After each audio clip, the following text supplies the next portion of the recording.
ஒரு நாள் வெயில் பிரகாசிக்கும் காலை பொழுதில் 10 வயது ஜயானும் அவனது புத்திசாலித்தனமான கிளி பிக்கோவும் மின்னும் ப்ளூமூன் ஏரியில் மீன்பிடிக்கச் சென்றனர். ஜயானின் தாத்தா அவனுக்கு ஒளிரும் கொக்கியுடன் கூடிய ஒரு சிறப்பு மீன்பிடி தடியை கொடுத்து, இந்த கொக்கி மாயாஜால மீன்களை மட்டுமே பிடிக்கும் என்று கிசுகிசுத்தார். அவர்கள் ஏரியின் நடுவில் துடுப்பெடுத்தாடினார்கள். ஜயான் தனது கோட்டை நீட்டினார். நிமிடங்கள் கடந்தன. பின்னர் திடீரென்று ஸ்பிளாஷ்! அவனது தடி வலிமையான இழுப்புடன் வளைந்தது.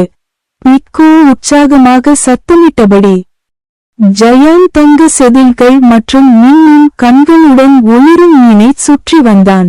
ஆனால் அவர்கள் கொண்டாடுவதற்குள் மீன் பேசியது. நான் யூனா, ஏரியின் பாதுகாவலர். என்னை விடுவித்ததற்கு நன்றி.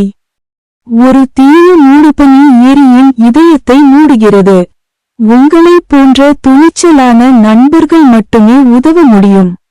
ஜயானும் பிக்கோவும் தலையசைத்தனர். யூனாவின் வழிகாட்டுதலின் பேரில் அவர்கள் ஒரு குமிழ்